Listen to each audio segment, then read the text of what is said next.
यो हो बहसको साथमा कामना सेवा विकास बैंक, प्रगतिको आधार कामना सेवासँगको कारोबार। शक्ति मिनरल्सको उत्पादन नेपाली किसानका लागि वरदान। शक्ति मिनरल्स प्रणाली विशेष औद्योगिक क्षेत्र Bhairahawa. Registration open for +2 Science Management Humanities and Law, Lumbini College. गर्वैदेखि बलियो भूगर्भ सिमेन्ट।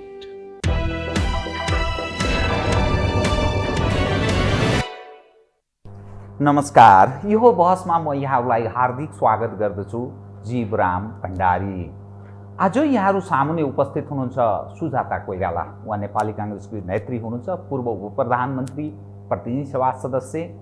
उहाँसँग आज म समसामयिक विषयलाई केन्द्रमा राखेर कुराकानी गर्ने प्रयत्न गर्नेछु। मूलतः 3 विषयलाई महत्त्वका साथ उठान गर्ने प्रयत्न गर्नेछु। 1, सरकार झन्नै 3 महिना अर्थात् 88 दिन पश्चात शेरबहादुर देउवा नेतृत्वको सरकारले पूर्णता पाएको छ। यो पूर्णतासँगै अनेक जीवित प्रश्नहरू उठेका छन्। यो सरकारको निरन्तरता भोलिका दिनमा के अवस्था रहला, यी यावत। त्यसै गरी नेपाली काङ्ग्रेस महाधिवेशनको सन्निकट छ। अब काङ्ग्रेसको महाधिवेशनले कस्तो खालको नेतृत्व चयन गर्नुपर्छ या गर्ला, के होला, यी प्रश्न छन्। त्यसै गरी समसामयिक राष्ट्रिय राजनीतिक अवस्था, यो जुन राजनीति जुन ढङ्गले चलेको छ, स्थिरता र स्थायित्वमाथि प्रश्न छ। सहज ढङ्गले अघि बढ्ला या अर्को मोड लिएला, यो पनि एउटा प्रश्नको रूपमा छ। सुजाता कोइराला नेपालको राष्ट्रिय राजनीति मात्रै होइन, अन्तर्राष्ट्रिय घटनाक्रमलाई पनि नजिकबाट बुझ्ने, त्यो ल्याकत राख्ने व्यक्ति हुनुहुन्छ। नेपाली काङ्ग्रेसमा लामो उहाँको योगदान पनि रह्यो। यसकारण पनि म उहाँसँग काङ्ग्रेसको सन्निकटको महाधिवेशन, देउवा नेतृत्वको सरकार, समसामयिक राजनीति, विश्लेषणात्मक सूचनामूलक ढङ्गले कुराकानी गर्ने प्रयत्न गर्नेछु। सर्वप्रथम म उहाँलाई स्वागत गर्छु। स्वागत छ यहाँलाई। अब म कहाँबाट प्रवेश गर्न चाहेँ भने सरकार, यो सरकार 88 दिन अर्थात् 3 महिनामा यो सरकारले मुस्किलले पूर्णता पायो। यो पूर्णतासँगै अनेक प्रश्नहरू त्यहाँ जीवित रूपमा खडा भएका छन्। फेयर भयो कि भएन, अनि गजेन्द्र हमाल कसरी मन्त्री भए, कोटामा भएको भनेर भनिएको छ, भलै खण्डन पनि गरिएको छ। अनि यो सरकारले स्थिरता देला, भोलिका दिनमा चुनाव हुने मितिसम्म यो सरकार चल्छ भन्ने यावत प्रश्न छ। तपाईको नजरमा 88 दिनपछि यो सरकारले बल्ल पूर्णता पायो, कस्तो महसुस गर्नुभएको छ? हिजोको मन्त्रीमण्डलले पूर्णता पाएसँगै तपाईको धारणा सुनौ त। म यहीँबाट सुरु गर्न चाहे, कृपया।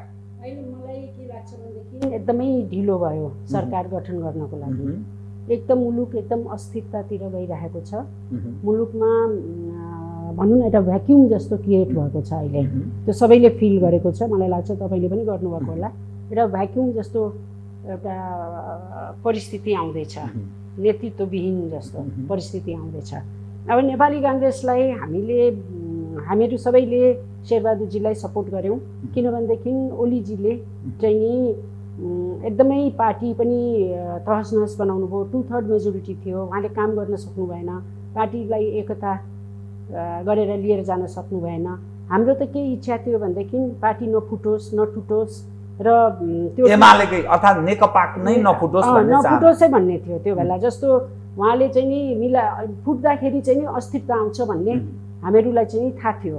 यो पार्टी चाहिँ नि फुट्नुहुन्न भन्ने हामीहरू केही व्यक्तिहरू छलफल पनि गर्थ्यौँ बसेर, कि पार्टी फुट्यो भने चाहिँ नि राम्रो हुँदैन, पार्टी फुट्नु हुँदैन। प्रजातन्त्रमा उसको आफ्नो जति समय छ त्यो अवधि उसलाई चलाउन दिनुपर्छ। र उहाँले तर त्यो गर्न सक्नु भएन।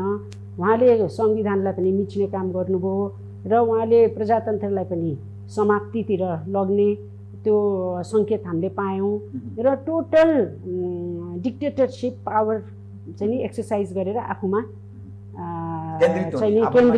केन्द्रित गराउने उहाँले प्रयास गरेको हामीले पाएपछि हामीले चाहिँ नि बाध्य भएर हामीले चाहिँ नि संविधानलाई चाहिँ नि फेरि एक्टिभ गर्नको लागि चाहिँ नि हामीले शेरबहादुरजीलाई प्रधानमन्त्री बनाउने भनेर सबैजना एक भयौँ। हामी सबैजना पार्टीको कुनै गुट थिएन, गुट पनि सबैले उहाँलाई सपोर्ट गऱ्यौँ र गठबन्धनको सरकार बन्यो। अब जसरी बन्यो अब त्यो तपाईँहरूलाई सबैलाई थाहा नै छ बन्यो। तर हामीले सोचेको जस्तो चाहिँ नि भएन। गठबन्धनको सरकार बनेको 1 महिनाभित्रै, त्यो पनि ढिलो भित्रै चाहिँ नि बन्छ होला भन्ठाने थियौँ।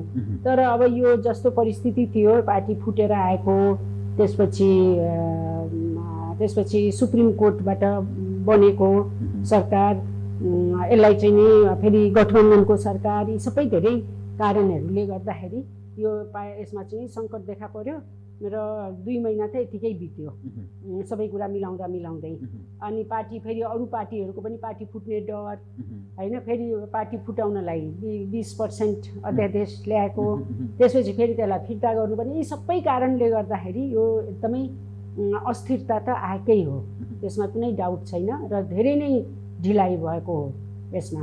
र एकदमै यो अब चाहिँ नि मन्त्रीमण्डल गठन भएको छ।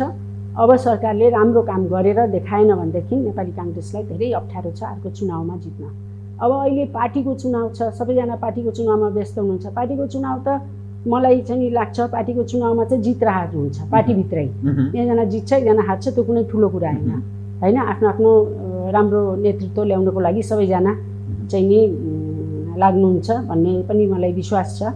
एउटा नयाँ राम्रो नेतृत्व जसले मुलुक हाँक्न सक्ने व्यक्ति आओस् पार्टीको महाधिवेशन। म यहाँसँग त्यो पार्टीको महाधिवेशनमा म जान्छु कि, तर त्योभन्दा पहिले तर एउटा कुरा मैले यसलाई किन जोडेँ भनेदेखि पार्टीको महाधिवेशनमा कोही न कोही त सभापति बन्छ, निश्चय शेरबहादुरजी नै बन्नु होला या अर्को कोही बन्ला, अर्को कोही पनि आउने सम्भावना छ।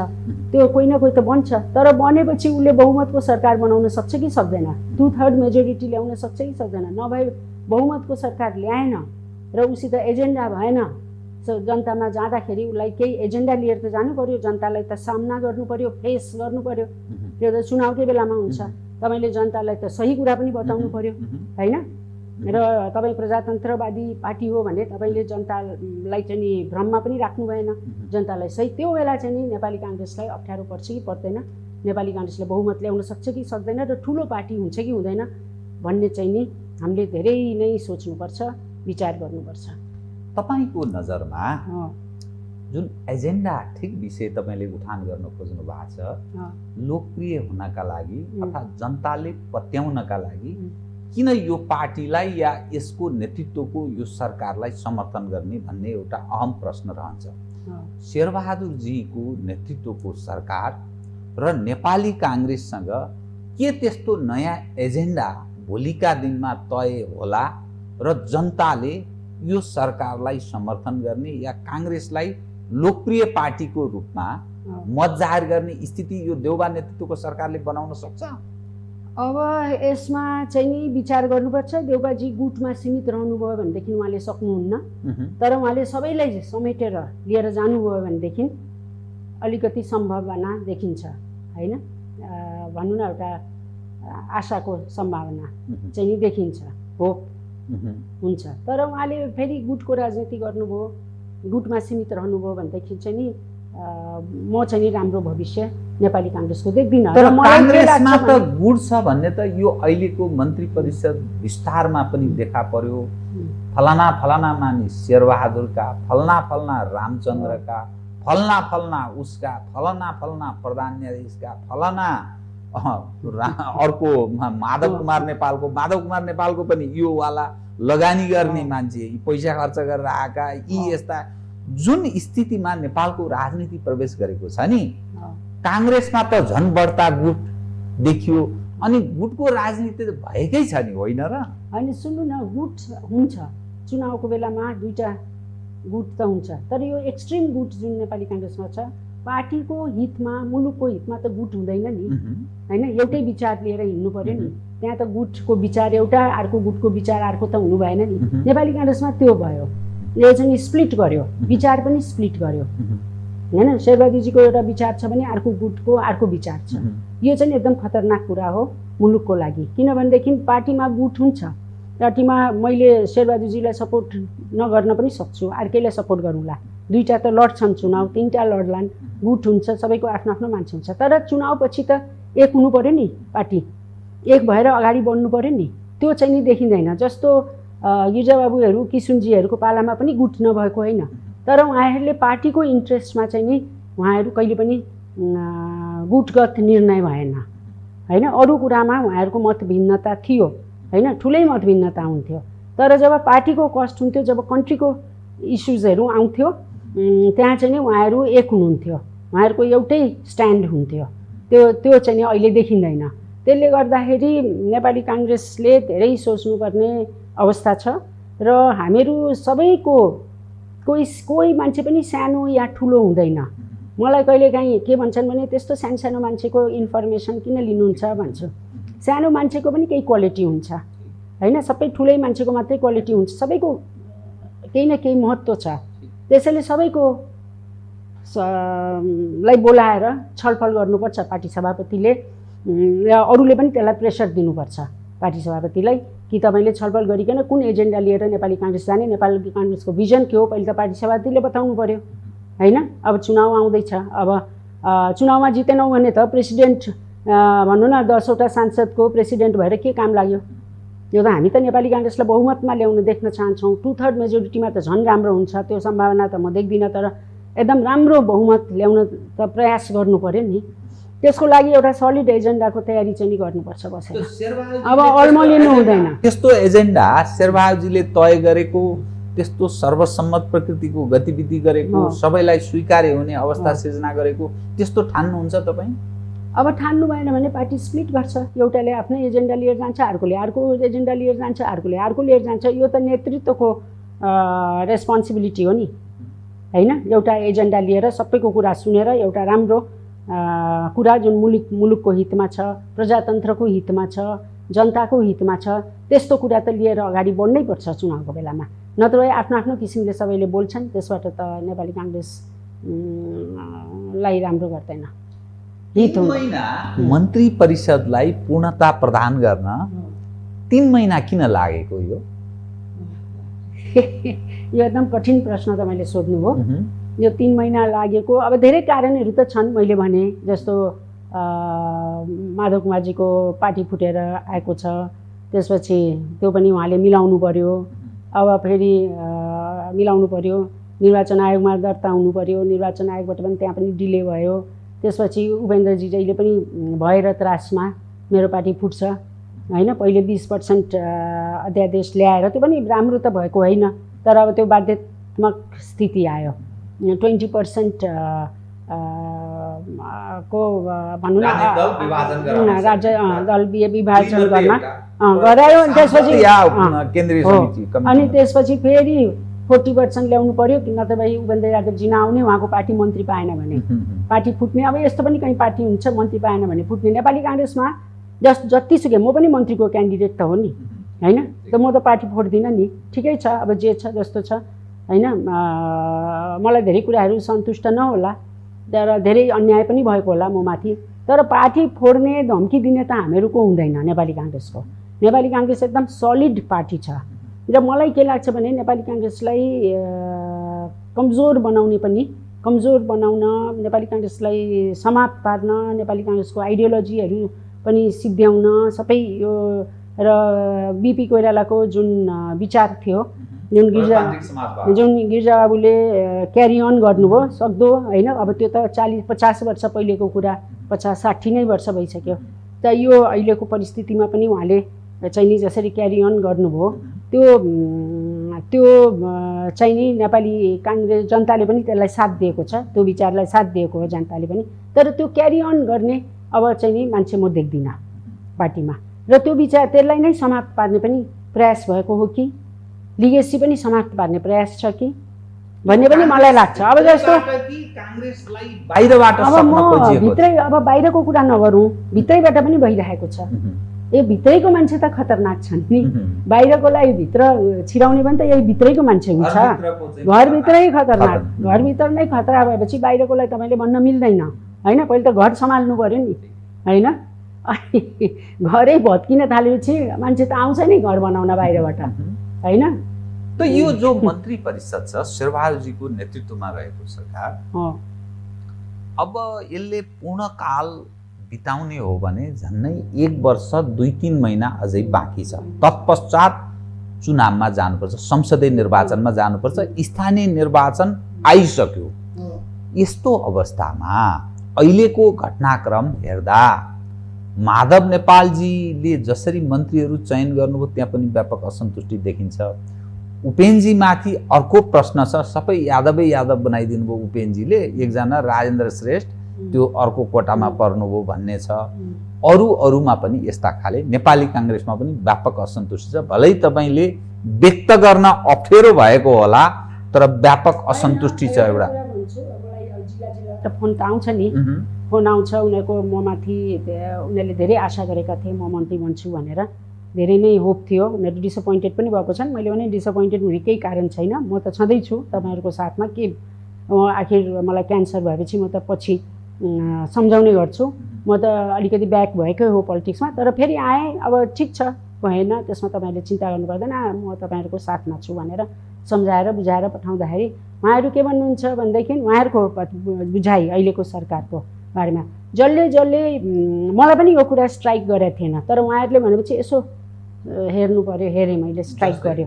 जस्तो उहाँहरूको चाहिँ नि के भनाइ छ भनेदेखि यो जनसम्पर्क समितिबाट पनि विभिन्न ठाउँबाट आएको छ। भन्नुभयो कि किन तपाईँलाई यसरी माइनस गरियो, तपाईँ गिरिजाबाबुको छोरी, तपाईँले के बिताएको थियो, तपाईँले के काम गरेको थिएन। गिरिजाबाबुको छोरी भएको कारणले माइनस, गिरिजाबाबुको छोरी भएकै कारणले यो चाहिँ मान्छे र सबैलाई के फिल भइरहेको छ भने गिरिजाबाबुलाई समाप्त गर्ने, एउटा लिगेसीलाई समाप्त गर्ने हो कि भनेर म एकदम सम्झाइरहेको छु उहाँहरूलाई। र उनीहरूको के छ भने उनीहरूले मलाई के एउटा कुरा भन्यो भनेदेखि जति मान्छेहरू जो मान्छेहरू हाम्रो छिमेकीहरूले पनि फोन गरे है, एउटा सबैको भनौँ न अबाउट 60-70% यही क्वेसन छ कि अहिले कङ्ग्रेसको मन्त्रीमण्डलमा सबै प्रजातान्त्रिक पार्टी फोडेर जो गएको थियो प्रजातान्त्रिकमा सबैजना त त्यही आयो नि, त त्यही अनुहार आयो। फेरि देउबाका मानिस, प्रजातान्त्रिक काङ्ग्रेस जब देउबाजीले फोडेर जानुभयो, जो उहाँलाई साथ दिएका थिए, जो फर्केर आए, जो अहिले पनि त्यही मान्छेहरू मन्त्री भए होइन। खै त तपाईँहरूको त केही पनि रहेनछ भने मैले किन छैन, हाम्रो पनि छ, बडुजी बाहेक त्यो पनि भने है, मैले सोचेकै थिइनँ त्यो कुरा। अनि बडुजी बाहेक भन्छन् उनीहरू, त सबैजना त्यस्तो परे। अनि तपाईँहरूले किन नेतृत्व लिन सक्नु भएन, किन आफूहरूले गर्न सक्नु भएन भनेर नाना क्वेसन, नाना थिङ्किङ, थट्सहरू मान्छेको सामुने आइरहेको छ। अब त्यसलाई भन्नुपर्छ मान्छे अब सरकारमा कस्तो काम गर्छ होइन, त्यो एकदम महत्त्वपूर्ण छ। राष्ट्रको हितमा गर्छ कि गर्दैन त्यो हामीले हेर्ने हो। अहिले को प्रजातान्त्रिक, को नन प्रजातान्त्रिक, कसले पार्टी फोड्यो कसले फोडेन यो सब हेर्ने होइन। किनभनेदेखि सबैजना अब एक भइसकेका छौँ, सबैजना एउटै पार्टीको हो। पहिले पनि एउटै पार्टीमा थियौँ, सम्झाउने पहिले पनि हामीहरू एउटै पार्टीमा थियौँ, बिचमा हामीहरूमा कन्फ्लिक्ट भयो, तर अहिले फेरि हामी एउटै पार्टीमा छौँ। त्यस्तो हुन्छ पार्टीमा, त्यस्तो तपाईँहरूले सोच्नु भएन भनेर म सम्झाउने गर्छु केही व्यक्तिले। यो चाहिँ एकदम आम कार्यकर्तामा यो कुरा किन भयो मलाई चाहिँ नि अचम्म लागिरहेछ। अनि किन एउटै कुरा आइरहेछ क्या, एउटै कुरा यताउता गऱ्यो यही कुरा आउँछ, त्यो चाहिँ मलाई अचम्म लागेको छ। र अर्को चाहिँ नि अर्को अब यसरी अब सम्झाउने गर्दैछु उनीहरूलाई, अब के गर्ने, अब सम्झाउनु पर्यो, अब उनीहरूको त्यो चिन्ता छ। बाँकी अवधि पुरा गर्न सक्छ यो देउबा नेतृत्वको सरकारले तपाईँको नजरमा? अब यो जुन किसिमको यो गठबन्धन छ होइन, अब नेपाली काङ्ग्रेसको एउटा विचार छ, गठबन्धनको अर्कै विचार छ। अब यो मिलाएर लिएर जाने गिरिजाबाबुको जस्तो नेतृत्व छैन होइन। त्यो बेला के थियो भने सबैलाई उहाँको व्यक्तित्व पनि थियो र उहाँले सबैलाई मिलाउन पनि सक्नुभयो, त्यो एजेन्डा पनि एउटै थियो होइन।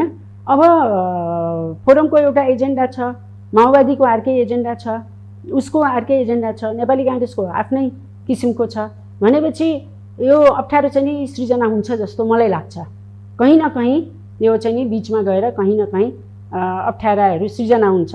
त्यो बेला अब नेतृत्व गरिराख्नु भएको प्रधानमन्त्रीले कसरी अब त्यसलाई मिलाएर लिएर जान सक्नुहुन्छ त्यो त उहाँमा डिपेन्ड गर्छ। उहाँले नेतृत्व लिनुभएको छ, सबैलाई मिलाएर त्यो लिएर जानुपर्छ। तर यहाँ समस्या चाहिँ नि आउन सक्छ है, मलाई लाग्यो मिलाएर लैजाने हिसाब त देखिएन। किनभने विचार सुन्नु न, भास्ट विचारको डिफ्रेन्स छ, भास्ट डिफ्रेन्स छ। कम्युनिस्टहरू छन् यहाँ पनि होइन, नेपाली काङ्ग्रेस एउटा डेमोक्रेटिक पार्टी हो, अब माओवादी पनि कम्युनिस्ट हो, माधव कुमारजीको पार्टी पनि कम्युनिस्ट हो होइन, माधवजीसित लागेको मान्छेहरू उपेन्द्रजी बाबुरामजी हिजोका कम्युनिस्ट, अब हिजोको कम्युनिस्टहरू हुनुहुन्छ भनेपछि नेपाली काङ्ग्रेसले अब कसरी अब राष्ट्रको हितमा नेपाली काङ्ग्रेसले कुरा गर्यो, सबैलाई मिलाउन सक्यो भने चाहिँ नि एउटै एजेन्डा भएर जान्छ, नभए चाहिँ नि टुटफुट हुन्छ। तपाईको नजरमा नि के म ठान्नुहुन्छ? कति स्पष्ट भएँ एकदम होइन, तपाईँ स्पष्ट पार्ने प्रयासै गरिरहनु भएको छ, मलाई खुसी पनि लागिरहेछ। मलाई एकदम म सोच्छु घरमा बसेर कहिलेकाहीँ अब के हुन्छ होला, कसो हुन्छ होला, यस्ता कुराहरू आउँछ मेरो मनमा। तर के सुनिँदैछ भने आगामी चुनावमा पनि तालमेल गरेर जाने, काङ्ग्रेसले केही ठाउँ कम्युनिस्टका नेताहरूलाई छोडिदिने, प्रतिशतकै हिसाबले पनि छोड्न सकिने, चुनावी तालमेल गर्ने, यो चाहिँ 5 देखि 7 वर्षलाई यो गठबन्धनलाई निरन्तरता दिने 5 दलीय गठबन्धनलाई भनिन्छ नि त, त्यो चर्चा आइरहेको छ, जेन्टलमेन एग्रिमेन्ट भएको छ भन्छन् नि त। अब हेर्नुहोस्, अब म त भन्न सक्दिनँ है, अब त्यो बेला कस्तो परिस्थिति आउँछ, अलग अलग विचार बोकेकोले नेपाली काङ्ग्रेस गठबन्धन नटुटेर जाँदा राम्रै हो, गठबन्धन टुट्नु हुँदैन, एक भएर जाँदा राम्रै हो। तर एकदम फरक विचारको मान्छे एकै ठाउँमा आएर चुनावमा जाँदा के बोलेर जनतालाई कन्भिन्स गर्ने होइन, जस्तो म भन्छु अब नेपाली काङ्ग्रेसले के भन्ने, फोरमको मान्छे त्यहाँ उठ्छ, नेपाली काङ्ग्रेसले सपोर्ट गर्छ, मानिलिउँ कुनै ठाउँमा उनीहरूले हामीलाई सपोर्ट गर्छन्, अब त्यो मान्छेको विचारसित नेपाली काङ्ग्रेसका साथीहरूको विचार कति मिल्छ, मिलेन भने भोट फेरि नेपाली काङ्ग्रेसलाई नआउन पनि सक्छ, अरूतिर पनि जान सक्छ। यी सबै कुरा एकदमै हामीले गम्भीर भएर हामीले सोच्नुपर्छ नेपाली काङ्ग्रेसले होइन, मिल्नुपर्छ, सबै कुरा राम्रो हो, तर एजेन्डा त एउटै हुनु पर्यो नि सबैको, अलग अलग भयो भने त कसरी मिल्छ? माथि मिल्ला, यो 3-4 जना नेताहरू मिल्लान्, तर उनीहरूको कार्यकर्ता पनि त छ नि ग्रासरुटमा, त्यहाँ अर्ली इलेक्सनमा जाने सोचमा। त्यसैले अब मलाई चाहिँ नि लाग्छ अर्ली इलेक्सनमा जाँदा राम्रो हुन्छ। अर्ली इलेक्सनमा पहिले पार्टीको महाधिवेशनलाई हामीले अब इमिडिएट गर्नुपर्छ, टाइमली, यसलाई सार्नु हुँदैन, यो एकदमै आवश्यक छ पार्टीको महाधिवेशन पनि। त्यसपछि इमिडिएट हामीले चाहिँ अब चुनावमा जानुपर्छ।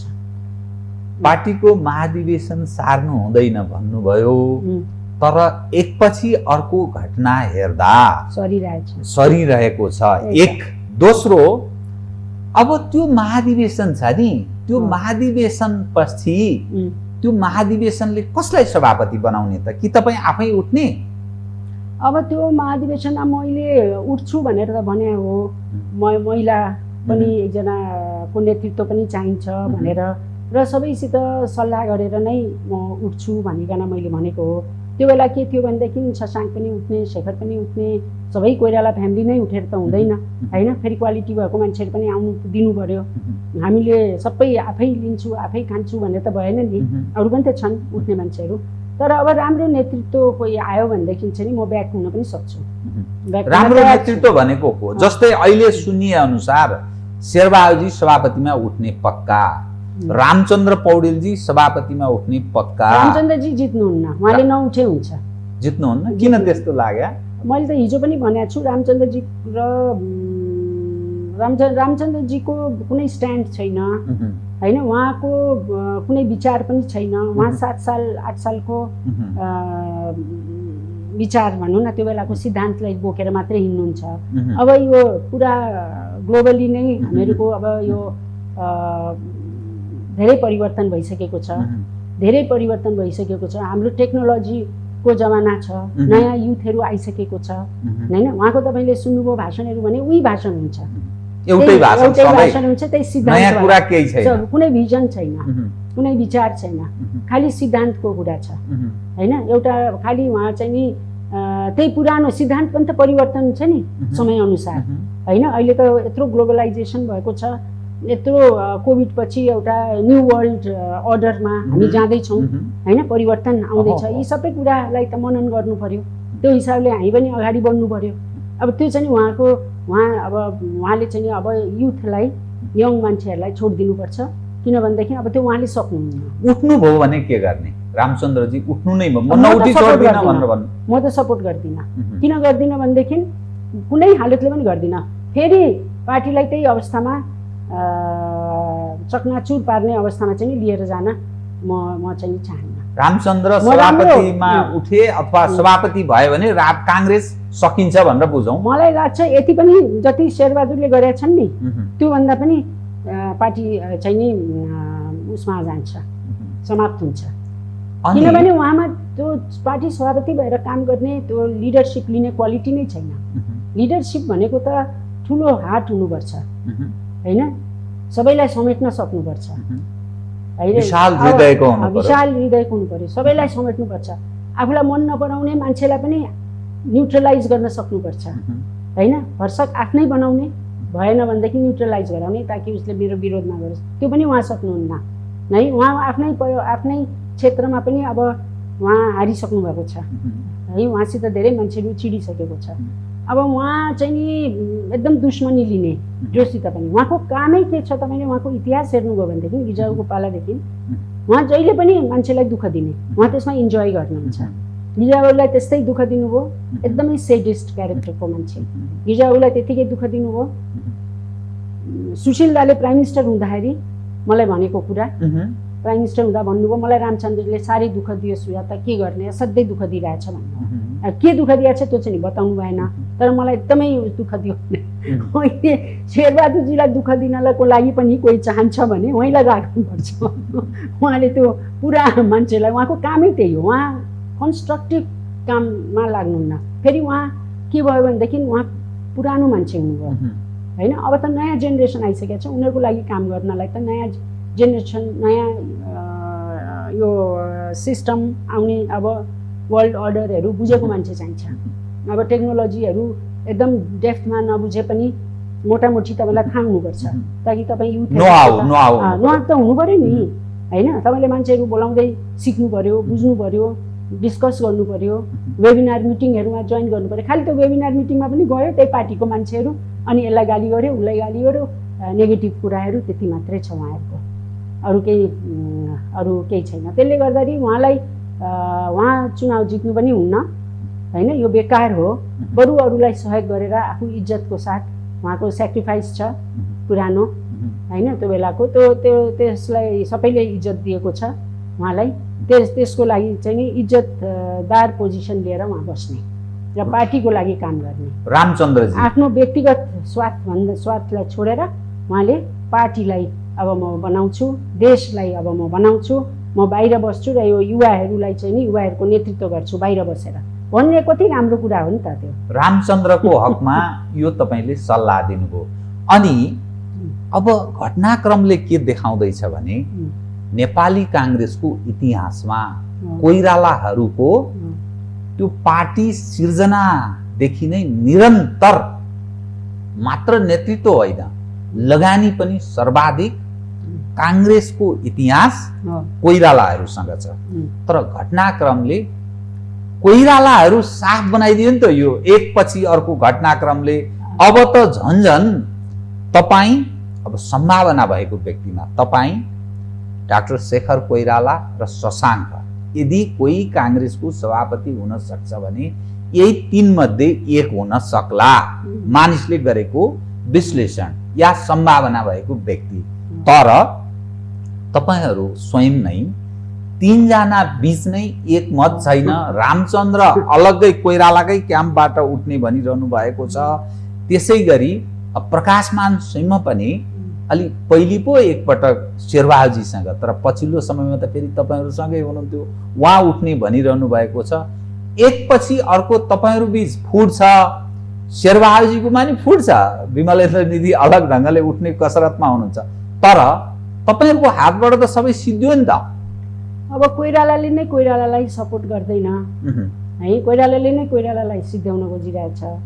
सबैले आफूलाई एकदम एक्सेन्ट्रिक क्यारेक्टर भन्छ नि, मै राम्रो, मेरो बुवाले गरेको त्यसैले म हुनुपर्छ, अहङ्कार, दम्भ, ईर्ष्या, यी सबै कारणले गर्दाखेरि चाहिँ नि शशाङ्कलाई धेरै घातक भएको छ। उहाँ काम पनि गर्नुहुन्न।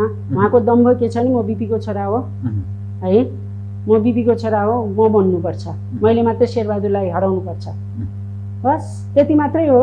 उहाँले कुनै भिजन दिनु पर्दैन पार्टीलाई, कुनै इस्युमा लड्नु पर्दैन, बोल्नु पर्दैन।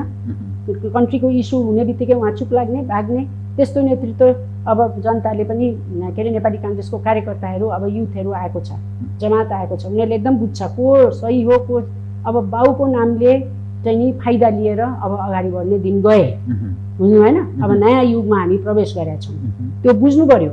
म पनि पुरानो मान्छे हो, तर म बुझ्छु। हामी अब त्यही पुरानो गिरिजाप्रसाद कोइरालाले यो गर्नुभयो, त्यो त्यसैले महिला पनि गर्नुपर्छ भनेर कोही सुन्नेवाला छैन। म गिरिजाप्रसाद कोइरालाको छोरी हुँला, तर गिरिजाबाबु जस्तो मेरो क्यापेसिटी छैन भन्ने मैले रियलाइज गर्नुपर्छ होइन। बिपी कोइरालाको म छोरा होला, तर बिपी कोइराला जस्तो मेरो क्वालिटी छैन भन्ने पनि थाहा पाउनुपर्छ र अडान हुनुपर्छ। राजनीति गर्ने मान्छेमा अडान हुनुपर्छ। शशाङ्कजीको अडान छैन। उहाँले अलिअलि दिनुहुन्छ नि त, कहिलेकाहीँ हिन्दू राष्ट्रको कुरा गर्नुहुन्छ, कहिलेकाहीँ राजाको नि कुरा गर्नुहुन्छ। काङ्ग्रेसमा भएका नेताहरू मध्ये अलिक फरक, अलि हिन्दूवाला हो है, यो अलिक परम्परा मान्ने, त्यसकारण यो सम्भावना छ भन्छ नि त एकाले गर्नुहुन्छ। त्यसपछि 5 दिनपछि फेरि खण्डन पनि गर्नुहुन्छ। तपाईले कुनै कुरा मैले मेरो कस्तो क्यारेक्टर छ भने एउटा कुरामा लागेपछि म लागे जबसम्म त्यसलाई एन्ड गर्दिनँ। राजनीतिमा त्यो बहुत जरुरी छ हैन। जब मैले अगर हिन्दू राष्ट्रमा समर्थन दिएँ भने म त्यसलाई गराइ छाड्छु, कसले मलाई के भन्छ, कसले मलाई एट्याक गर्छ, कसले मलाई के भन्छ, आई डोन्ट केयर।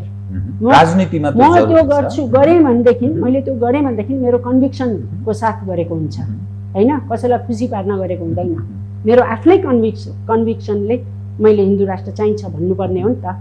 अनि मेरो कन्भिक्सन छ भने त म त ब्याक हुन्न नि 2 दिनपछि हैन। र कन्भिक्सनै नभएर अरूलाई खुसी पार्नलाई गरेको कुरा कहिले पनि सक्सेस हुन सक्दैन। त्यो आफ्नो मनबाट आउनु पर्यो, त्यो इच्छा शक्ति हुनु पर्यो, अनि हुनुपर्छ। त्यसैले यस्तो राजनीति गर्ने अब उहाँ मात्रै होइन, अरूहरू पनि छन् यस्ता व्यक्तिहरू। अब त्यो चाहिँ नि अब चल्दैन, अब पार्टी चल्न सक्दैन। अहिले जति चलेछ त्यो पनि खतम हुन्छ। शशाङ्कजीको नेतृत्वमा गयो भने चाहिँ झन् सकिन्छ भन्नु। मलाई त त्यस्तो लाग्छ। अनि तपाईँ स्वयं र शेखर कोइराला के विचारमा हुनुहुन्छ त? अब शेखर कोइराला पनि लड्छु भनिराख्नु भएको छ होइन, तर उहाँले पनि आफूलाई धेरै परिवर्तन गर्नुपर्छ। लिडरसिप भनेको सानो कुरा होइन, चान्चुने कुरा होइन। उहाँले पनि कसैको बहकाफमा भन्ने, राष्ट्रको इस्यु भयो भने भाग्ने गर्नु हुँदैन होइन, त्यसलाई सम्बोधन गर्नुपर्छ, त्यो आँट हुनुपर्छ। जे निर्णय गर्दाखेरि पनि राष्ट्रलाई प्राथमिकता दिएर निर्णय गर्यो भने कसैले केही भन्दैन, विदेशीहरूले पनि केही भन्दैन होइन। किनभनेदेखि उनीहरूलाई पनि थाहा छ कि राष्ट्रको हितमा कुरा गर्नु राम्रो कुरा हो। उनीहरू पनि त्यही गर्छन् आफ्नो देशमा होइन। त्यसैले कसैसित डराउनु भएन, कसले के भन्ला भनेर।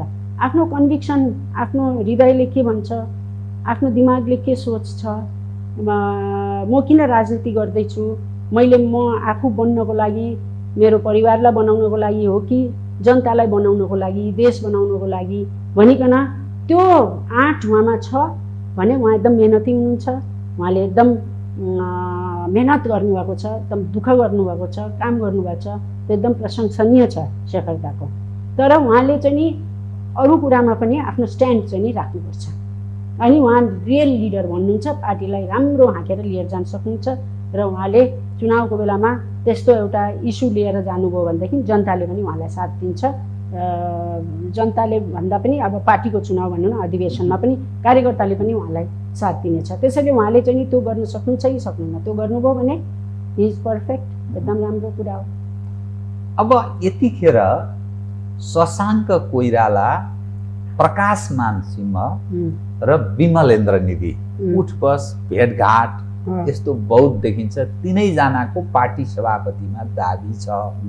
यसकारण हाम्रा बुवाहरूले त यत्रो महत्त्वपूर्ण काम गर्नुभएको थियो, हामी चाहिँ नपाउने भन्ने दृष्टिकोण पनि छ।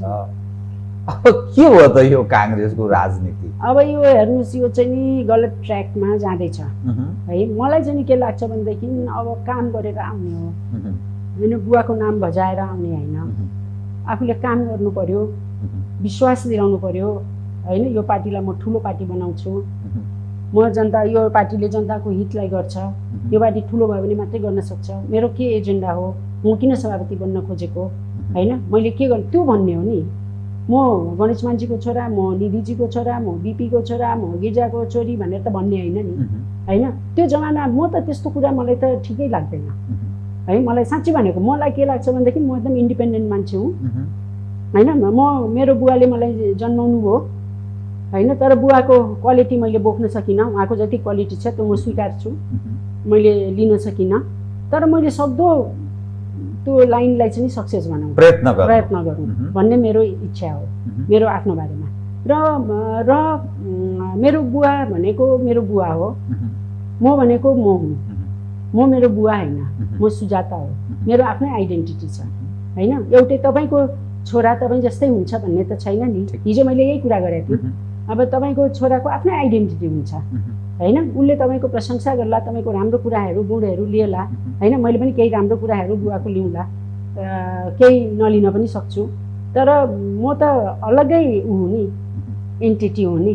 म त उहाँ होइन नि त, म त अर्कै मान्छे हो नि होइन। भनेपछि सबै कुरा अब फेरि हामीहरू राजा पनि होइन, हामी त जनताले बनाएको मान्छे हो होइन। राजाको छोरा पारिवारिक राजाको त पारिवारिक हिसाबले जान्छ होइन, त्यो त होइन नि हामी। भनेपछि किन त्यसमा चाहिँ नि दम्भ राख्ने, एकदम म पनि त्यही हो भनेर त्यो चाहिँ नि अबको जमानामा हुँदैन। त्यो काङ्ग्रेसमा नेतृत्वको चाहिँ एउटा भ्याकुम क्रिएट भयो भनेर चाहिँ बुझौँ। त्यसो भए नेतृत्वको सङ्कट भयो, खडा भयो भनेर बुझौँ। नेपाली काङ्ग्रेसमा सङ्कट छ, एकदम ठुलो सङ्कट छ नेतृत्वको एकदम। अब यसपालि अब वर्स्टमा पनि बेस्टलाई दिनु पर्यो भोट। अब त्यस्तो तपाईँले कहाँबाट मान्छे ल्याउनुहुन्छ? तपाईँले माथि मुनबाट होइन, अर्को प्लानेटबाट त ल्याउन सक्नुहुन्न। अब यही मध्येमा तपाईँले उ गर्नु पर्यो। मैले गिरिजालाई जहिले पनि भन्थेँ, यस्तो गाह्रो छ, यस्तो मान्छेहरू छन् यहाँ, बाफले झुट बोल्छन्, फटाइ गर्छन्, ठग्छन् तपाईँलाई। अब के गर्नुहुन्छ तपाईँ, कसरी उ गर्नुहुन्छ, अगाडि जानुहुन्छ भन्दाखेरि उहाँले त्यही भन्नुहुन्थ्यो, अब यही मान्छेहरू हुन्, अब भएकाबाटै मैले अब लिनुपर्छ, सुधार्नुपर्छ भन्नुहुन्थ्यो। बाहिरबाट त म ल्याउन सक्दिनँ, यही भएकाहरू मात्रै सबभन्दा राम्रो जो छ उसलाई चाहिँ नि गर्नुपर्छ भन्नुहुन्थ्यो। ठ्याक्क त्यही अवस्था छ अहिले नेपाली काङ्ग्रेसको। अब यो समग्र घटनाक्रम हेर्दा नि नेपालको राजनीति स्थिरतातर्फ जान्छ कि अर्को ट्र्याकमा जान्छ भन्ने पनि मानिस प्रश्न गर्छन्। यसकारण सरकार राम्रो काम गरिरहेको छैन, गरिब र धनी बीचको दूरी बढ्दैछ, बेरोजगार संख्या भयानक बढेर गएको छ, असन्तुष्टि एकपछि अर्को सरकार बन्छ असन्तुष्टि, अनि नयाँ अवस्था सिर्जना हुन्छ, त्यसले पनि राम्रो काम गर्दैन। कतै यो राजनीति अर्को ठाउँमा प्रवेश गर्ने कसरतमा त होइन, अर्को ठाउँमा प्रवेश गर्ने स्थिति त मात्र पुग्न लाग्यो होइन। अब तपाईँले भनेको कुरा एकदम सही हो। यो कुरा म पनि धेरै सोच्छु है, धेरै हामी छलफल पनि गर्छु कहिलेकाहीँ। र यो अवस्था चाहिँ देशको राम्रो छैन। अब अहिले हामीले गरिबी निवारण गरेर कहाँ पुग्नुपर्ने? नेपाल अझै गरिबी बढिरहेको छ, जनतालाई रोजगारी छैन, बेरोजगारको समस्या छ, समस्या छ। र सरकार पनि टिक्न सक्दैन, एउटा सरकार टिक्दैन, फुल टर्म टिक्न सकेको छैन, त्यो पनि एउटा समस्या हो। मुलुकमा अस्थिरता आइरहेको छ। यसले गर्दा जनताले धेरै आशा गरेको थियो, यो जुन कम्युनिस्टको सरकार बन्यो उसलाई भोट दियो, कमसेकम अस्थिरता समाप्त हुन्छ भनेर। तर त्यहाँको नेतृत्वले पनि राम्रो काम गर्न सक्नु भएन, अस्थिरता भयो, मुलुकमा फेरि आयो। र त्यसले गर्दाखेरि अब एकदमै कठिन अवस्था छ। मलाई चाहिँ मैले अस्ति एकजना दुईजनासित कुरा गरेको थिएँ, अब के गर्ने त, अब मान्छेहरू यस्तै हो, अब नेतृत्व पनि राम्रो देखिँदैन। अब एउटा बाहिर बसेर हामीहरू एउटा राम्रो टिम बनाएर जो कि एकदम राष्ट्रको विकास गर्न चाहन्छ, राष्ट्रको हितमा काम गर्न चाहन्छ, त्यसमा सबैजना आउने, त्यसमा काङ्ग्रेस मात्रै होइन, कम्युनिस्ट राम्रा मान्छेहरू होइन, दरबारको पनि राम्रो मान्छे, कम्युनिस्टहरूको पनि राम्रो मान्छे, सबैजना जो चाहन्छ देशको राम्रो होस्, त्यस्तो मान्छेको एउटा सानो एउटा टिम बनाएर हामीले काम गर्ने कि भोइस रेज गर्ने कि होइन दबाब सिर्जना गर्ने दबाब सिर्जना एउटा गर्ने कि, राष्ट्रिय सम्बोधन राष्ट्रलाई राष्ट्रलाई सम्बोधन सम्बोधन गरेर नेताहरूलाई पनि ट्र्याक छोड्न थाल्यो भने फेरि ट्र्याकमा ल्याउने काम गर्ने कि त्यस्तो पनि गर्दा के होला भनेर मैले दुईजना यहाँको इन्टेलेक्चुअलहरूसित हिजो मात्रै मैले बिहान कुरा गरेको थिएँ अनि उहाँहरूको पनि एकदम पोजिटिभ यसमा पोजिटिभ सोच छ। अब यस्तो फेरि इन्टेलेक्चुअलहरू पनि यस्तो चाहियो जो इन्डिपेन्डेन्ट माइन्ड भएको। अब त्यो यताउता डिपेन्डेन्ट माइन्ड भयो फेरि चल्दैन, नेताका पछि लागेका काम लाग्दैन, त्यो काम लाग्दैन। अलिक इन्डिपेन्डेन्ट माइन्ड भएको मान्छेहरू चाहिन्छ त्यसमा। अब त्यो पाउनै गाह्रो छ, यस्तो गाह्रो छ, तर अब सकिन्छ होला। 4-5 जना भयो भने त यो देशमा त होला नि इन्डिपेन्डेन्ट माइन्ड भएको मान्छे त, धेरै नभए पनि। त्यो तपाईँको नजरमा नि नेपाली काङ्ग्रेसले अलिकति अब पुनर्विचार गर्नुपर्छ। जुन लाइनमा हामी गयौँ, हाम्रो पहिचान कम्युनिस्टहरूसँग जोडिन थाल्यो, काङ्ग्रेस अलिकति डेमोक्रेटिक पार्टी अलि अलग जस्तो देखिन छोड्यो, त्यसकारणले पुनर्विचार कतिपय सवालमा गरौँ भन्ने त्यस्तो तपाईँहरूलाई त्यस्तो लाग्न थाल्यो हो? होइन, त्यो पनि मलाई लाग्छ नेपाली काङ्ग्रेसले पनि त्यो पुनर्विचार गर्नुपर्छ, एकदमै आवश्यकता छ। अब जति पनि नेपाली काङ्ग्रेसको साथीहरू हुनुहुन्छ डिमोरलाइज भएर जसले मुलुकको लागि धेरै त्याग गरेको मान्छेहरू त थुप्रो हुनुहुन्छ नि, तर उहाँहरू सबै पोलिटिक्सबाट बाहिर गइसक्नु भएको छ र उहाँहरूलाई फेरि वापस ल्याउने वातावरण सृजना गरेर चाहिँ नि एउटा बसेर हामीले छलफल गऱ्यौँ भनेदेखि एकदम राम्रो हुन्छ। पावरमै हुनुपर्छ भन्ने छैन होइन, गलत पोलिसीहरू ल्याउन थाल्यो भने आवाज उठाउन सकिन्छ, हल्ला गर्न सकिन्छ, त्यसलाई विरोध गर्न सकिन्छ होइन। सरकारले या कुनै पनि सरकारले गर्यो भने त्यसले गर्दाखेरि एउटा त्यस्तो जम्मा चाहिँ नि चेक एन्ड ब्यालेन्स गर्ने चाहिँ नि पार्टीभित्र पनि चाहिन्छ जस्तो लाग्छ मलाई।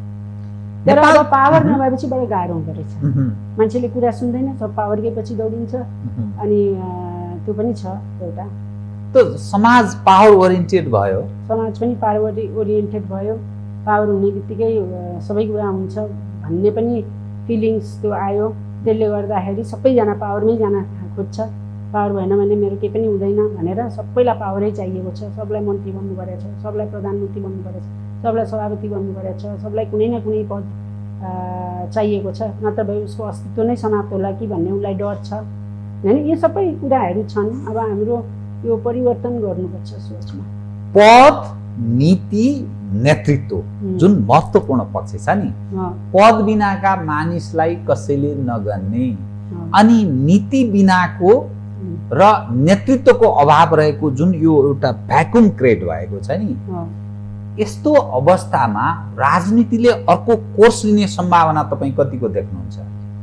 अर्को अब हेर्नुहोस्, पोजिटिभ पनि हुनसक्छ, नेगेटिभ पनि हुनसक्छ, दुवै सम्भावना।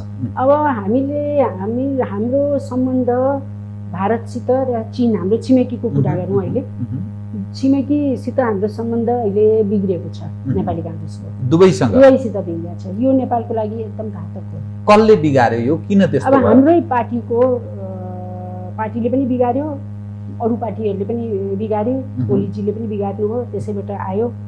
यता हाम्रो पार्टीको पनि सम्बन्ध राम्रो छैन अहिले। सम्बन्ध बनाउनको लागि उहाँहरू जानु पनि भएको छ भारततिर, तर हामीले चीनलाई पनि बिर्सिनु हुँदैन होइन। दुइटैसितको सम्बन्ध हामीले राम्रो नराखेकै कारणले आज नेपालमा यो समस्या पनि आइरहेको छ, जुन हामी देखिरहेछौँ। भ्याक्युम पनि देखिएको छ र नेपालमा मलाई अहिले लाग्छ, पहिले मलाई पनि लाग्दैन थियो किन यो दुइटै मुलुकै चाहिन्छ भन्ने लाग्थ्यो क्या, अरू पनि छ नि।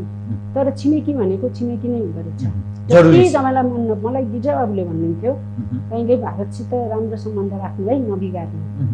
छिमेकी भनेको छिमेकी नै हुन्छ होइन। फेरि हामीहरूको पिपल टु पिपल रिलेसन छ, त्यो एकदम महत्त्वपूर्ण छ। चीनसित पनि ब्यालेन्स गरेर राम्रो सम्बन्ध राख्नु र भारतसित चाहिँ पिपल टु पिपल रिलेसन छ। उहाँलाई चिन्ता थियो त्यो आफू मेरो शेषपछि कसले त्यो रिलेसन भारतसित जुन मेरो सम्बन्ध मैले बनाएँ त्यो नेताहरूसित होइन, पिपल टु पिपल। कोइराला फ्यामिलीलाई त चिन्छ नि होइन, अरू कसैलाई चिन्दैन भारतमा होइन। कोइराला फ्यामिली भनेपछि त्यो गाउँमा तल्लो लेभलकोले पनि चिन्छ।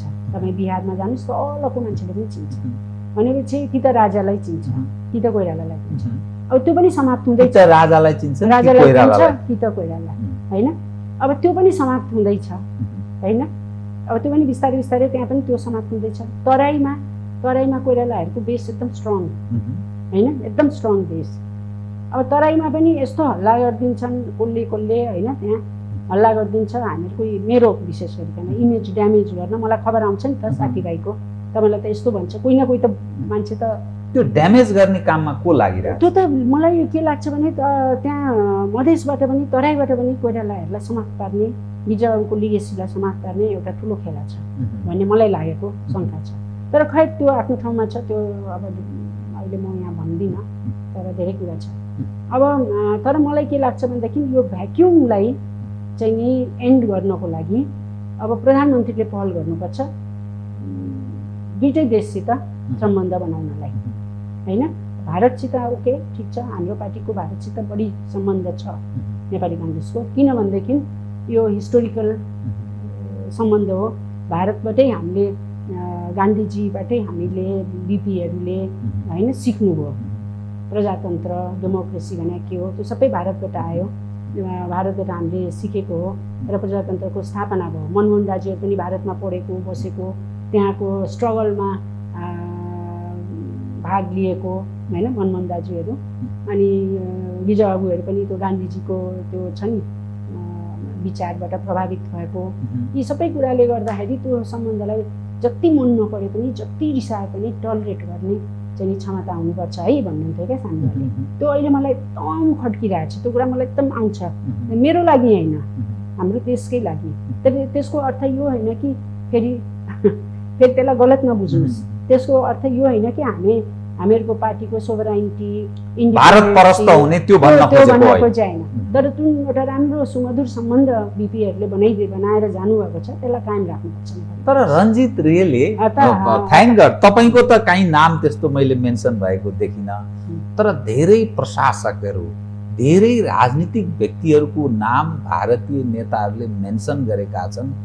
म कहाँ यसरी आउँथेँ, मैले कसलाई नियुक्त गरौँ भनेर पनि सोध्थेँ, मैले यस्तो यस्तो भनेर सल्लाह दिएँ। यी सब हेर्दाखेरि यहाँका शासक प्रशासक राजनीतिक व्यक्ति र प्रशासनिक व्यक्ति त यो एउटा प्रान्त जस्तोको रूपमा व्यवहार भन्ने देखिन्छ। त्यो रञ्जित रेको पुस्तक या अरूको पनि पुस्तक हेर्दा यो त हामी त सिक्नेको स्थिति देखियो नि त, यो त सोभरेन कन्ट्री हो भन्ने रूपमा यो पछिल्लो पुस्ताको नेतृत्वले ग्रहण गरेको भन्ने त देखिँदैन त।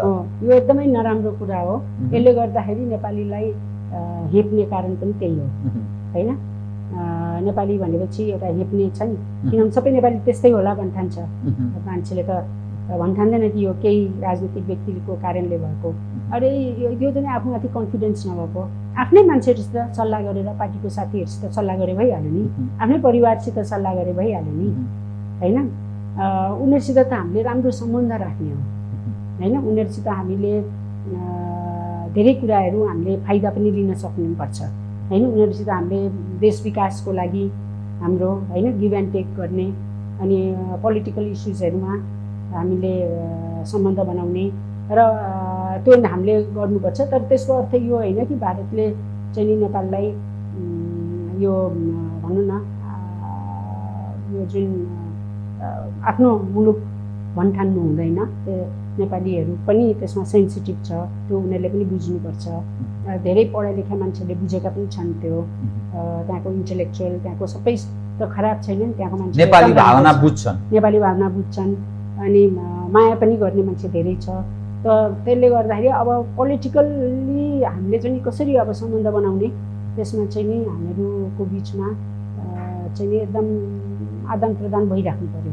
म अब अलिकति कार्यक्रमको एउटा कुरा मलाई आज मैले यो मेरो किताबमा पनि लेखेको छु, मैले किताब पब्लिस गर्दैछु, गर्दै हुन्छ, यो कुराहरू पनि आउँछ। र मलाई गिजाले अर्को कुरा पनि भन्नुभयो होइन, कुनै पनि मुलुकसित धेरै भारतको कस्टमा अब हाम्रो त अहिले छिमेकी भारतसित एकदम राम्रो सम्बन्ध राख्ने, एकदम गर्ने, धेरै नजिकै पनि नहुने धेरै पर पनि नहुने एउटा बोर्डर लाइन चाहिँ हुनुपर्छ होइन भनेर भन्नुहुन्थ्यो। त्यो कुरा चाहिँ नि खड्केको छ, खड्केको छ। अहिले हाम्रो सम्बन्ध नै बिग्रेको छ, यस्तो बिग्रेको छ कि भ्याकुम भइरहेको छ होइन, एकदमै यहाँ असहज अवस्था आइरहेको छ। तपाईँलाई थाहा छ भारतमा भाजपाको एक छत्र छ, बहुत लोकप्रिय छ। भाजपा हिन्दू राष्ट्रको कल्पना गर्छ भनिन्छ, सायद नेपालमा पनि उनीहरू त्यो सोच राख्दछन् भनिन्छ। अनि काङ्ग्रेस के सोच्छ त यस्ता सवालहरू? यी अब प्रश्न छन्। हो, अब यो विषयमा त मलाई थाहा छैन, मलाई थाहा भएन, किन म त पावरमा पनि छैन, मसित उनीहरू कुरा पनि गर्दैनन् खुलेर, त्यसले गर्दाखेरि मलाई थाहा छैन यो विषयमा। तर खुलेर कुरा गऱ्यो भने हामी खुलेर कुरा गर्न त तयार हुन्छ नि नेपाली काङ्ग्रेस, होइन? नेपाली काङ्ग्रेस त्यस्तो सङ्कुचित पार्टी त होइन नि, उसले यसमा पनि डिफ्रेन्ट भ्युजहरू छ। कोही काङ्ग्रेस स्वयं नेपाली काङ्ग्रेसभित्रै हिन्दू राष्ट्रको कुरा गर्ने ठुलो सङ्ख्या छ नि त, अनि जनमा पनि यत्रो ठुलो सङ्ख्या छ, भोलि के गर्ने? भोलिका होइन, मैले त्यही भनेको नेपाली काङ्ग्रेसभित्र पनि विभिन्न मतहरू छन्, विभिन्न सोचहरू छन्। एउटै सोच छैन, यो डेमोक्रेटिक पार्टी हो। कोही चाहिँ हिन्दू राष्ट्र हुनुपर्छ भन्ने छ, कोही चाहिँ होइन, अहिले त्यो गर्दा खलबलिन्छ, डिस्टर्ब हुन्छ, चेन्ज गर्यो भने भन्ने पनि छ। अरू मान्छेहरू पनि छन्, अरू धार्मिक संस्थाहरू पनि छ भन्छ, कोही यो आर्ग्युमेन्ट त्यो आर्ग्युमेन्ट दिन्छ। तर मुलुकको लागि अगर राम्रो हुन्छ, जे राम्रो हुन्छ हामीले गर्नुपर्छ। चेन्जेस जहिले पनि के हुन्छ भनेदेखि चेन्जेस पनि ल्याउनको लागि डराउनु हुँदैन, चेन्ज ल्याउनको लागि डराउनु हुँदैन। अगर मुलुकको लागि राम्रो हुन्छ, तर मुलुकका लागि राम्रो हुन्छ भने परिवर्तन ल्याउन डराउनु हुँदैन है। मुलुकको लागि राम्रो, मुलुकको हितमा छ भने। तर कति हितमा छ त्यो त छलफल गर्नु पर्यो नि, कराएर त भएन नि, सिग्नेचर क्याम्पेनिङ गरेर त भएन नि। उनीहरूले बसेर छलफल गरौँ न त भन्नु पर्यो नि त, होइन? कन्भिन्स गर्नु पर्यो किन हितमा छ, कसो छ। अब यहाँको हरेक एजेन्डाका लागि काङ्ग्रेस ओपन छ भन्नु? ओपन छ, मलाई पुरा विश्वास छ काङ्ग्रेस ओपन छ, ओपन हुन्छ। शेरबहादुरजी पनि ओपन फ्लेक्सिबलै मान्छे हो। अब कहिलेकाहीँ अलिकति यताउता गरिदिनुहुन्छ नबुझेर, तर उहाँलाई पनि सम्झायो भने फ्लेक्सिबल मान्छे हो, ओपन हुन्छ। तर यसले कति हित गर्छ, कति हित गर्दैन, के हुन्छ अवस्था, यहाँ द्वन्द्व हुने हो कि के हुने हो कि, त्यो सबै विचार गर्नुपर्छ। तरल स्थिति छ। अब म तपाईँसँग छिनालेर एक विषय चाहिँ यो अलिक खुलेर आओस् भन्ने मैले चाहेको, कार्यक्रमको अन्त्यतिर आएँ कि अब काङ्ग्रेसको आगामी महाधिवेशनमा सभापतिको तपाईँको उम्मेदवार चाहिँ को त? म अहिले तपाईँलाई साँच्ची भन्दैछु, म अहिले भन्न सक्दिनँ। अहिले म भन्नै सक्दिनँ, किनभने अझै वाच गर्नुपर्छ कसले के बोल्छ, कन्ट्रीको हितमा को छ, होइन? उसले त एजेन्डा कसैको मैले सुनेकै छैन। महाधिवेशन त हुन्छ, महाधिवेशन गराउनुपर्छ, महाधिवेशन गराउनुपर्छ। अब तर चुनावमा गयो भनेदेखि फेरि महाधिवेशन सर्न पनि सक्छ, अर्ली इलेक्सन भयो भने। त्यसैले सक्दो महाधिवेशन गराएर अनि अर्ली इलेक्सनमा जाँदा राम्रो, किनभने अब देशलाई यसरी राख्नु हुँदैन। यो भ्याक्युम गरेर यो अस्थिरतामा चाहिँ नि मुलुकलाई राख्नुहुन्न, यसले झन् नराम्रो परिस्थिति सृजना गर्दै जान्छ। त मानिलिनुहोस् भोलि चुनाव भयो भने पनि काङ्ग्रेस कुनै लोकप्रिय नारा लिइरहेको छैन, नेतृत्व यही छ, यसबाट खास त्यस्तो आश गर्ने ठाउँ पनि छैन, कम्युनिस्ट पनि अलोकप्रिय भएका छन्। अनि भोलिका दिनमा फेरि हुने त हङ पार्लियामेन्ट हो, अनि कसरी स्थिरता हुन्छ त? यो त झन्झन बिग्रँदै जाने भएन भने? अब त्यसैले चुनाव चाहिँ गराउनुपर्छ भनेको, चुनाव गराउनुपर्छ। नेपाली काङ्ग्रेसले एउटा सलिड एजेन्डा हामी सबै बसेर छलफल गरेर हामीले ल यो लाइन हाम्रो यसमा जाने, कसैले मन पराउँछ पराउँदैन, स्ट्रेट आवर लाइन भनेर चाहिँ हिँड्नुपर्छ। कुनै पनि परिवर्तन गर्दाखेरि मान्छेले आँट गर्नुपर्छ, त्यसमा कठिन हुन्छ, त्यसमा अप एन्ड डाउन हुन्छ, तर मान्छेले आँट गर्न चाहिँ छोड्नु हुँदैन। राजनीति गर्ने मान्छेले त आँट लिनु पर्यो नि, परिवर्तन ल्याउन सक्नु पर्यो नि। उगिजाउलाई हेर्नु न कति आँट गर्नु, होइन? रिस्क त मोल्नु पर्यो नि। अब तपाईँले रिस्कै नलिने, बसिराख्ने भेजिटेबल भएर अनि कहाँबाट हुन्छ, होइन? तपाईँले त आँट गरिकन एउटा नयाँ एकदम राम्रो एउटा निर्णय लिएर चाहिँ अगाडि बढ्नुपर्छ। र कसले के भन्छ, कसले को रिसाउँछ भन्ने पनि सोच्नु हुँदैन। मेरो कन्ट्रीलाई फाइदा हुन्छ, म यही गर्छु, मेरो जनताले मलाई मान्छ, खुसी हुन्छ मेरो जनता भने गर्नुपर्छ। मेरो जनता दुखी हुन्छ भने गर्नु हुँदैन। देश र जनता हैन शिरमा एकदम तपाईँ राजनीति गर्ने हो भनेदेखि तपाईँको फर्स्ट प्रायोरिटी देश र जनता, त्यसपछि छिमेकी, त्यसपछि अरू मुलुकहरुसित पनि सम्बन्ध राम्रो। देश र जनता त हुनै पर्छ। हस्, धन्यवाद छ यहाँलाई। धन्यवाद। आदरणीय दर्शकवृन्द, उहाँ हुनुहुन्थ्यो सुजाता कोइराला, नेपाली काङ्ग्रेसकी नेत्री, पूर्व उप प्रधानमन्त्री, प्रतिनिधि सभा सदस्य, समसामयिक विषयलाई केन्द्रमा राखेर गरिएको कुराकानी। म सहित मेरो सम्पूर्ण युनिटलाई कार्यक्रमबाट बिदा दिनुहोस्, तर यो हो टेलिभिजन, हेर्दै रहनुहोला। नमस्कार।